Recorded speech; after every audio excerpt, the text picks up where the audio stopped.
I never thought I'd be here. Never thought I'd be questioning whether the man I married, the man I built a life with, ever truly loved me. But after everything he's done, I don't think I can ignore the truth anymore.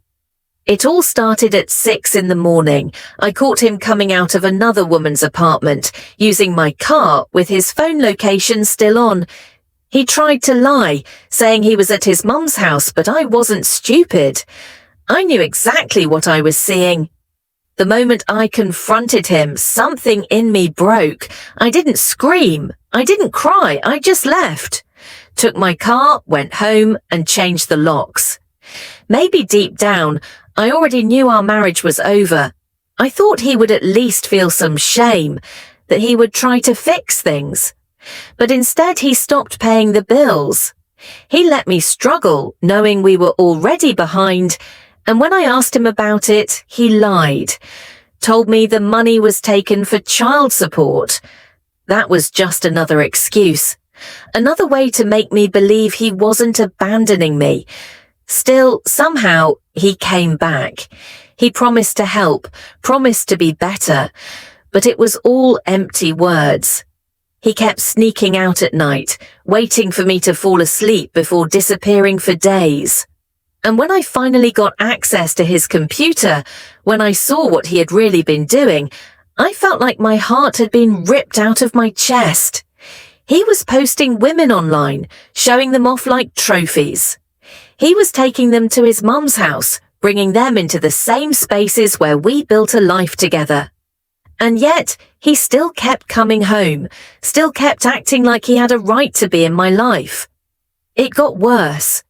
Because of him, I fell behind on bills. I had to go to eviction court alone, trying to save our home while he was off with God knows who. He told me he had the money to help, swore he would be there for me. But the day before court, he vanished. No calls, no texts, just gone. I saved myself. I pulled myself out of that situation without him, without his fake promises. And then, just when I thought I had nothing left to lose, I found out something that made everything even more disgusting. He had been with at least 16 women, unprotected. He even had a pregnancy scare with one of them.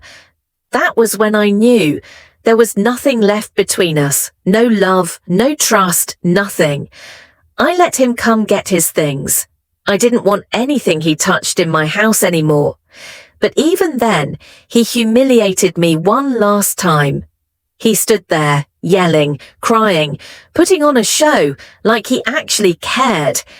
And when he finally left, I looked out the window and saw her. Another woman waiting for him at the corner. That same night, I went into labor. I gave birth to our child at 21 weeks. Too soon, too fragile to survive, and he never came to the hospital. I sat there, holding my baby alone, knowing that the person who should have been by my side was out somewhere with another woman, pretending I didn't exist. After that, I stopped reaching out. I stopped caring. I let the silence speak for itself. And now, after everything, he's the one calling me. Not to apologize, not to take responsibility, but to ask for money. He tells me he's hungry. Then he asks if I'm home. I don't answer. I don't want to. Because the truth is, I don't love him anymore. I don't even think about him. And even if I wanted to, I don't think I could ever forget what he's done. So tell me, am I making the right choice? Because deep down, I already know he never really loved me.